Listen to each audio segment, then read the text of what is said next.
जय माता दी। दुर्गा सप्तशती तीसरा दिन। बोलो जय माता दी। आज हम दुर्गा सप्तशती के तीसरे दिन का पाठ करने जा रहे हैं। बोलो जय माता दी।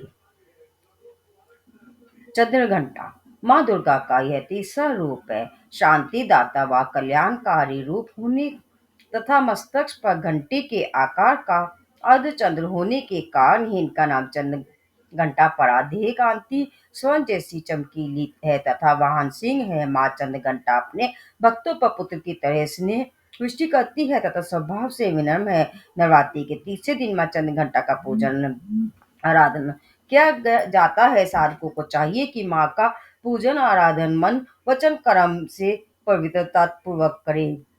इनका पूजन आराधन करने से सांसारिक कष्टों से मुक्ति मिलती है। क्रोध नष्ट होता है। ज्ञानोदय होने से मन की कुलुषता मिटती है। कर्नाटक के कांचीपुरम स्थित मां चंद्रघंटा के मंदिर में साधकों की मनोकामना पूर्ण होती है। योगी जन इस दिन अपना ध्यान मणिपुर चक्र में केंद्रित करते हैं। इनका वाहन सिंह है।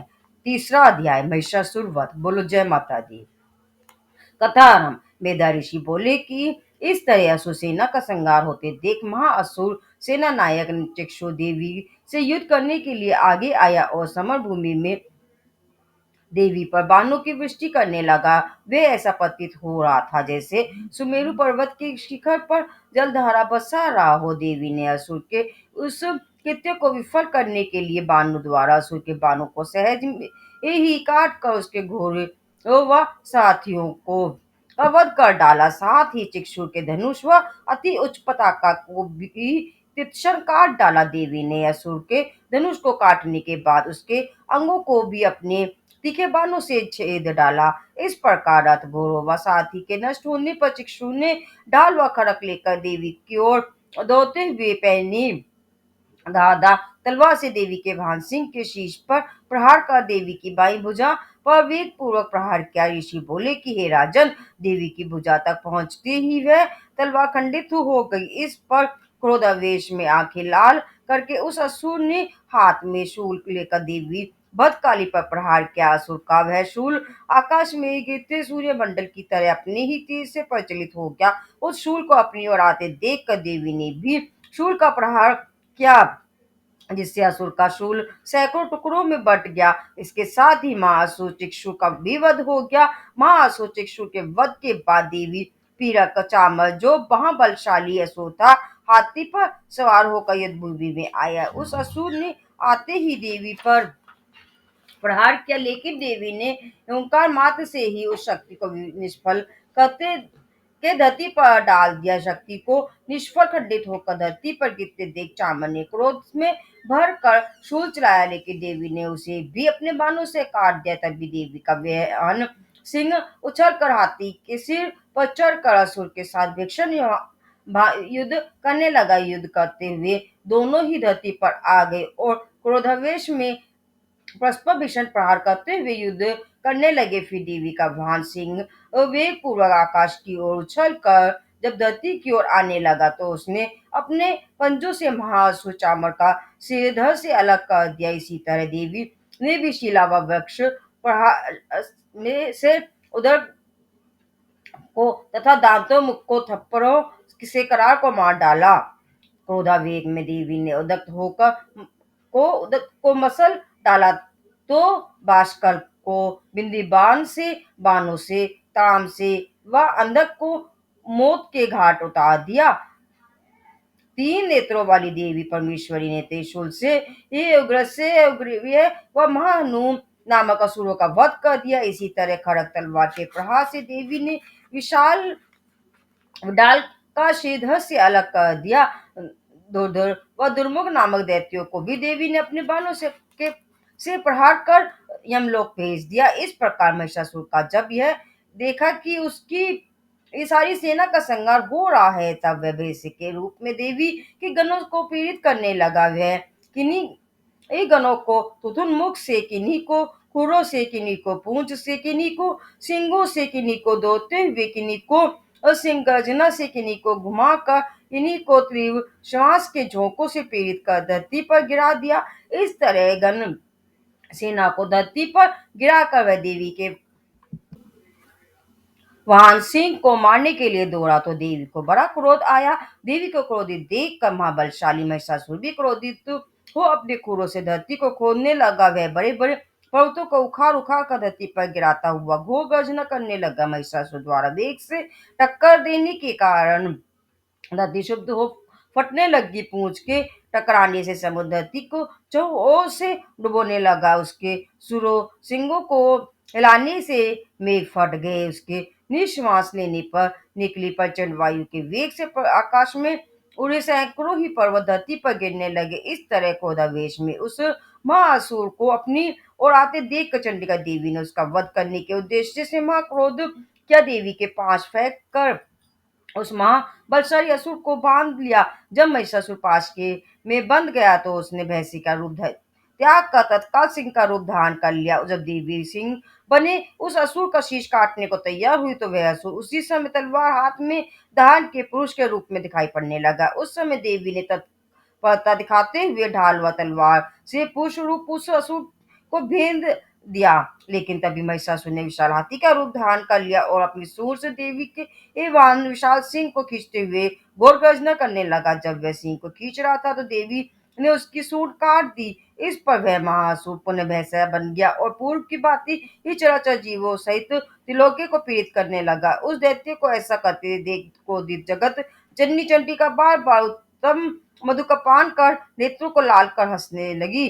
दूसरी ओर बल व पराक्रम के नशे में चूर वह असुर गरजने लगा। वह अपने सिंगों द्वारा चंडिका देवी को पर्वत फेंकने लगा। उन पर्वतों को अपनी बाणों से चकनाचूर करते हुए देवी बोली। उस समय देवी का मुख मधुमद से लाल था तो वाणी लड़खड़ा रही थी। देवी बोली कि रे मुख, जब तक मैं मधुपान कर लूं तब तक तू जितना चाहे उतना गरज ले, लेकिन जब मेरे हाथों से तेरी यही पर मृत्यु होगी तब देवता गर्जना करेंगे। मेधा ऋषि बोले कि उस असुर से ऐसा कहकर देवी उछल कर उस पर चढ़ी और अपने पदाघात से दबाते हुए शूल द्वारा उसके गले पर आघात किया। देवी के पैर से दबने पर भी महिषासुर अपने मुख से दूसरे रूप में बाहर निकलने लगा।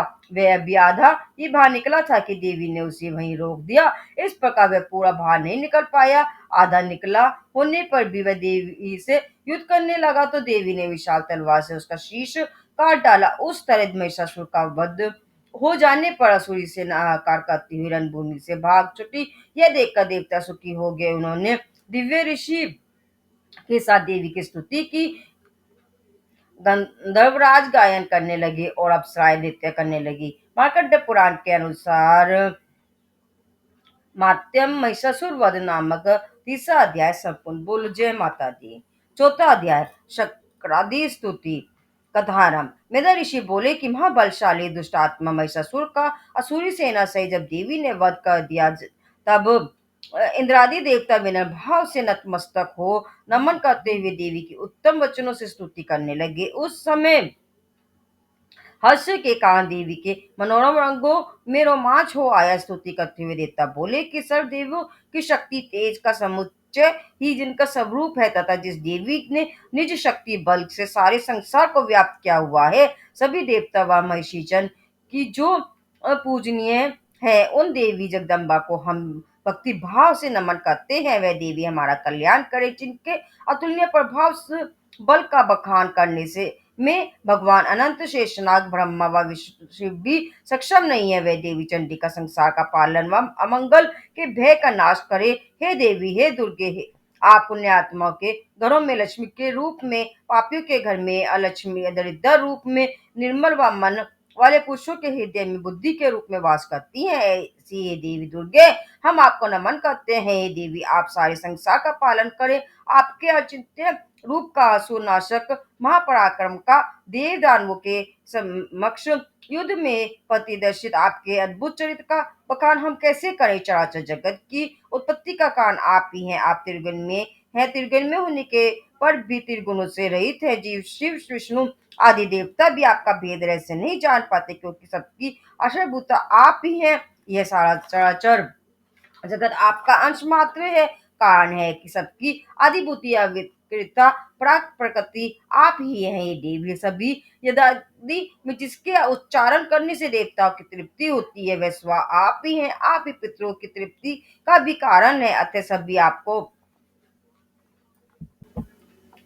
श्रद्धा कहते हैं। हे देवी, जो मोक्ष प्राप्ति का साधन है, जो अचिंत्य महाव्रत स्वरूप व निर्दोष है तथा तत्व को ही सबका साथ समझकर मोक्ष की अभिलाषा से मुनिगण जिस विद्या का अभ्यास क्या करती हैं, पर वह परिविद्या आप ही है। शब्द स्वरूपा अति पावन ऋग्वेद यजुर्वेद व उद्गीत के सुंदर पद पाठ से युक्त सामवेद का आधार भी आप ही हैं। हे देवी, आप वेद त्रय स्वरूपा भगवती है। इस संसार की उत्पत्ति व पालन के लिए कृषि व आजीविका के रूप में आप ही अवतरित हुई हैं। संसारिक कष्टों का नाश करने वाली भी आप ही हैं। जिस मेध शक्ति विवेक द्वारा शास्त्रों के ज्ञान सार को जाना जाता है वह भी आप ही हैं। इस दुष्टर्म संसार रूप और सागर को पार करने के लिए आप ही नौका स्वरूप हैं। आप निरासक्त है कटभुरपी भगवान विष्णु के हृदय में वास करने वाली लक्ष्मी व भगवान शिव द्वारा सम्मानित गौरी देवी भी आप ही हैं। यह बड़ा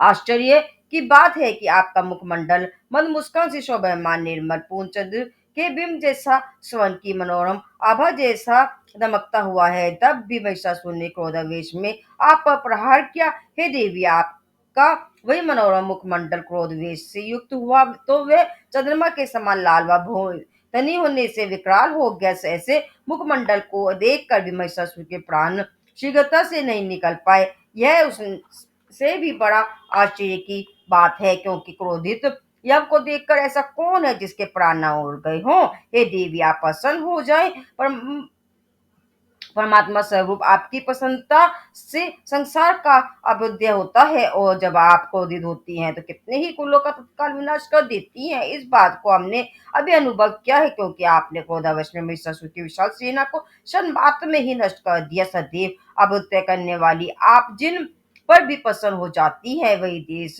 में सम्मानित होते हैं। उन्हीं को धन व यश की प्राप्ति होती है। ऐसी लोगों का धर्म कभी स्थिर नहीं होता। वह और वही स्वस्थ स्त्री पुत्र व नौकरों से युक्त व धन्य होते हैं। हे देवी, पुण्यात्मा लोग आपकी कृपा से ही श्रद्धा भाव से यदादि करते हैं तथा धर्मानुकूल आचरण करते हैं। ऐसा आचरण के प्रभाव से ही वे स्वर्ग में जाते हैं, कारण कि आप तीनों लोकों में निश्चित ही मनोकूल फल प्रदान करने वाली हैं। हे माँ दुर्गे, स्मरण करने पर आप सभी जीवों का भय दूर कर देती हैं तथा स्वस्थ जनों द्वारा चिंतन मनन किए जाने पर उनको कल्याणकारिणी बुद्धि भी प्रदान करती है। दुख दरिद्र व भय को दूर करने वाली है देवी, आपके अतिरिक्त अन्य कौन है जो सबका भला करने के लिए सदैव ही द्रवित होता है। हे देवी, आप शत्रुओं का वध इसीलिए करती हैं ताकि संसार सुखी रहे तथा भला ही ये असुदीर्घ काल तक नरक में वास करने के लिए पाप ही करते रहे हो, लेकिन आपसे युद्ध करते हुए मृत्यु को प्राप्त हो ये स्वर्ग में जाए। हे देवी, आप शत्रुओं पर शास्त्र प्रहार किस कारण से करती हैं? इन राक्षसों को आप दृष्टिपात करके ही क्यों नहीं भस्म कर देती? आप ऐसा कर सकती हैं फिर भी नहीं करती, क्योंकि इसमें भी आपका यही उत्तम विचार है कि सभी राक्षस आपके इस शस्त्रों से पवित्र होकर उत्तम लोकों में जाएं।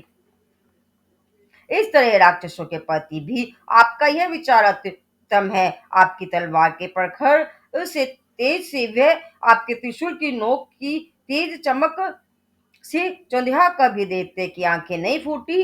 इसका कारण यही था कि वे मनोरम किरणों से युक्त चंद्र सम आनंददायी आपके मनोहर मुख का दर्शन कर रहे थे। हे देवी, आपका शील दुष्टों के दुष्टाचरण को भी दूर करने वाला है। इसके अलावा आपका यह रूप ऐसा है कि जो चिंतन में नहीं आ सकता, जिसकी कभी अन्य के रूप में तुलना नहीं की जा सकती। है देवी, आपका बलवा पराक्रम अन्य असुरों का नाश है शक है, जिन्होंने किसी समय देवता के पराक्रम को नष्ट कर दिया था। यह इस तरह ऐसा करके आपने दया भाव ही प्रकट किया है। हे देवी, आपके पराक्रम की तुलना भला किससे की जा सकती है? शत्रु के लिए भयप्रद व अति मनोरम रूप में आपके अतिरिक्त और किसका हो सकता है? अर्थात किसी का भी नहीं। हृदय की कोमलता व युद्ध में ऐसी निष्ठुरता, ये दोनों ही बातें तीनों लोकों में केवल आप में ही देखने को मिलती हैं। हे माते, शत्रुओं का नाश करके आपने तीनों लोकों की रक्षा की है। आपने शत्रुओं को युद्ध में नष्ट करके स्वर्ग में भेजा है, तो हमें राक्षसों से निर्भय कर दिया। हे देवी, आपको नमन है। हे देवी त्रिशूल से आप हमारी रक्षा करें। हे अंबिके, आप तलवार से हमारी रक्षा करें। घंटा दमनी व धनुष की रंका से भी आप हमारी रक्षा करें। हे चंडिके, पूर्व पश्चिम दक्षिण दिशा में आप हमारी रक्षा करें। हे ईश्वरी, आप ना त्रिशूल घुमाते हुए आप उत्तर दिशा से हमारी रक्षा करें। तीनों लोकों में आपके जो सौम्य व भीषण रूप है, उनसे भी आप हमारी रक्षा करें। आप इस भूमंडल की भी रक्षा करें। हे अंबिके, आपके हाथों में शोभायमान खड़ग, त्रिशूल, गदा आदि जो अस्त्र हैं, उनके द्वारा आप सब तरह से हमारी रक्षा करें। मेधा ऋषि बोले कि देवताओं ने जब इस तरह से जग जग जननी देवी दुर्गा की स्तुति की तथा नंदन वन के दिव्य पुष्पों व गंध चंदनादि से उनका पूजन किया, भक्ति भाव से दिव्य धूपों की गंध निवेदित की, तब देवी ने प्रसन्न होकर प्रण पूर्वक देवताओं से कहा कि हे देवताओं, आप सब अपनी वांछित वस्तुएं मुझसे मांगो। इस पर देवता बोले कि हे देवी, आपने हमारे सभी मनोरथ पूर्ण कर दिए हैं, अब कुछ भी इच्छा शेष नहीं है। कारण कि हम देवताओं का शत्रु महिषासुर मारा जा चुका है। हे महेश्वरी, फिर भी यदि आप हमें वह देना ही चाहती हैं, तो यह वह दे कि जब भी हम आपका स्मरण करें, आप हमें दर्शन देकर हमारे कष्टों को दूर करें। हे प्रसन्न वंदन अंबिके, जो भी मनुष्य इन स्तोत्रों से आपकी स्तुति करे, आप उनको वित्त समृद्धि वैभव प्रदान करने के साथ ही उनकी धन स्त्री आदि संपत्ति की वृद्धि करे तथा हम पर सदैव प्रसन्न रहे। मेधा ऋषि बोले कि हे राजन, देवताओं ने जब संसार वह अपने कल्याण के लिए भद्रकाली को इस प्रकार अपने अनुकूल कर लिया, तब तथास्तु कहकर देवी अंत ध्यान हो गए। ऋषि बोले कि हे राजन, तीनों लोकों के हितार्थ जिस तरह देवी अवतरित हुई थी, वह सारा वृतांत मैंने तुम्हें बता दिया। अब वह कथा सुनो जिससे शुभ असुरों के वध व सभी लोगों की रक्षा के लिए गौरी देवी ने जिस प्रकार देह धारण की थी, वह सारा वृत्तांत बतलाता हूँ, ध्यान पूर्वक श्रवण करें। मार्कंडेय पुराण के अनुसार देवी कथा का महात्म्य का शकराती स्तुति नामक चौथा अध्याय संपूर्ण। ये थी तीसरे दिन की कथा। दुर्गा सप्तशती। बोलो जय माता दी, जय माँ अम्बे गौरी।